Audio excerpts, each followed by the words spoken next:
Yo siempre he sido un hombre de la radio, o sea, yo trabajé radio muchos años, estando yo en Friendo y Comiendo, un programa que yo hacía en Color Visión, junto con Charlie Mariotti, Licelón Núñez, Francis Santana. Charlie Mariotti, conociendo esas inquietudes mías, me decía, oye, pero vamos a hacer un programa, y yo, espérate, que no, que esto. Y Charlie me insistía mucho en que podíamos hacer un programa en horas de la tarde. Yo le dije, bueno, está bien, vamos a arrancar, vamos a buscar la emisora y arrancamos el proyecto, que originalmente era Botando el Golpe, un nombre que es de Charlie Mariotti. Yo recuerdo que el primer jingle lo hizo Charlie Mariotti, la música era de Víctor Taveras. Se me apareció una mañana y me explicó que él quería hacer un programa para que lo oyeran en los tapones. Ahora, un detalle muy importante, no tengo 5 centavos. Si tú quieres, búscate un intercambio, una cosa. Y busqué una tiendecita de una amiga mía que se llama Dinora. Como idea original del programa era hacer un programa de lo que se estilaba en la época, una revista de variedades, donde uno hablara de política, de sociales, de deporte, de esos magazines que se utilizan en la radio.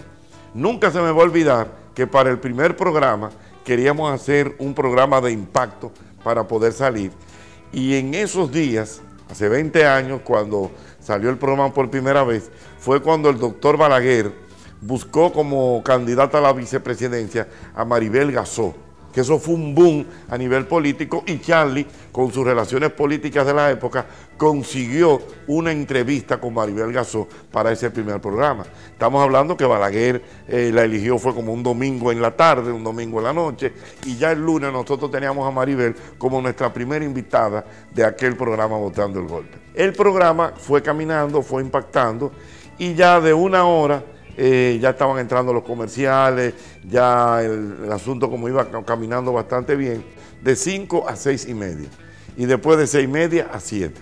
Los comerciales se hacían en cartuchos, de eso parecido a los 8 tracks. Entonces yo tenía 2 aparatos que yo le insertaba 6 comerciales. El primer Botando el Golpe era un programazo. Tenías un Jochi Santos que te hablaba de cosas que te podían pasar en un tapón, en un carro público. Escuchar a Mariotti, que te habla en un español que tú entiendes, de problemas que si te lo explica un político terminado no lo vas a entender. Pero ¿qué ocurre?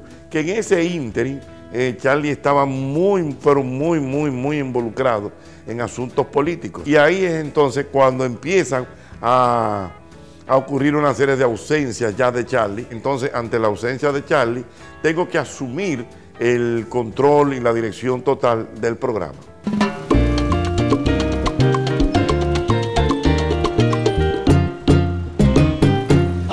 Botando el Golpe surge en un momento donde los tapones de hoy eran iguales, sin túneles, sin elevados, sin nada de eso.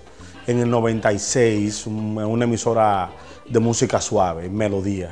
Para ese tiempo, realmente venir un programa hablado de chercha rompía un poquitito el esquema de la programación de la emisora.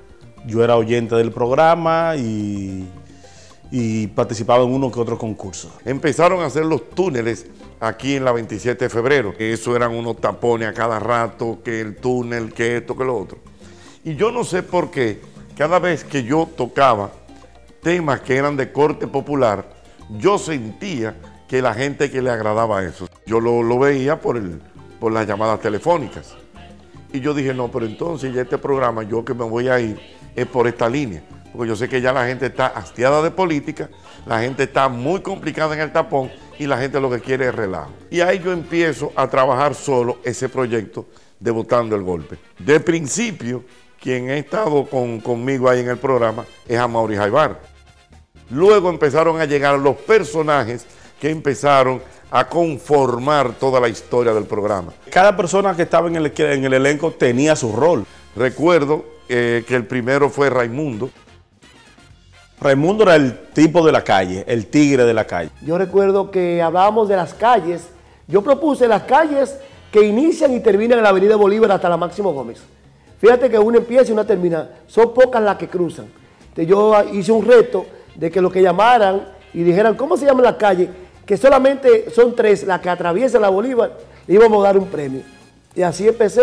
Inclusive yo recuerdo que la gente me decía, ve acá, Raimundo, pero tú trabajas en una pizzería, tú repartes pizza, porque ¿cómo es que tú te sabes ese tipo de cosas así como tan fácilmente? Lógico, estamos hablando hace un tiempo donde el GPS no existía en Santo Domingo. Entró Irving Alberti que tenía todas las inquietudes de hacer el trabajo del humor.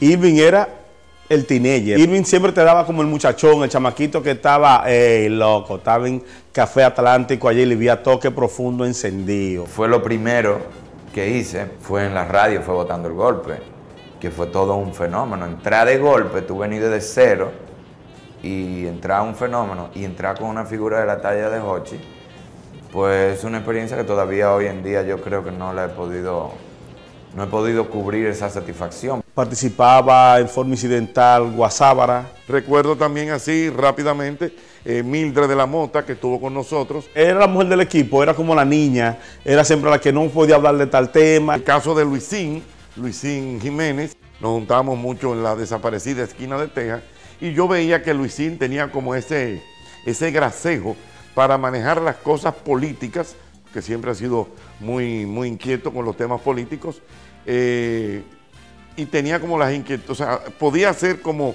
el relajo dentro de la política, y yo le insistí mucho para que fuera al programa. Luisín era el que tenía la chispa política, el humor político, la actualidad, hacía un personaje muy machista. Michael Lora, Patricio Lora, Daddy Antigua Canita. Hablar de tecnología en un programa de radio en el 98 era enseñar la tabla de multiplicar del 2 al 5, porque la gente estaba trabajando o conociendo algo nuevo. Estamos hablando de que nosotros teníamos la información de lo que pasaba en el mundo, primero que todo el mundo, porque yo estaba siempre en la computadora.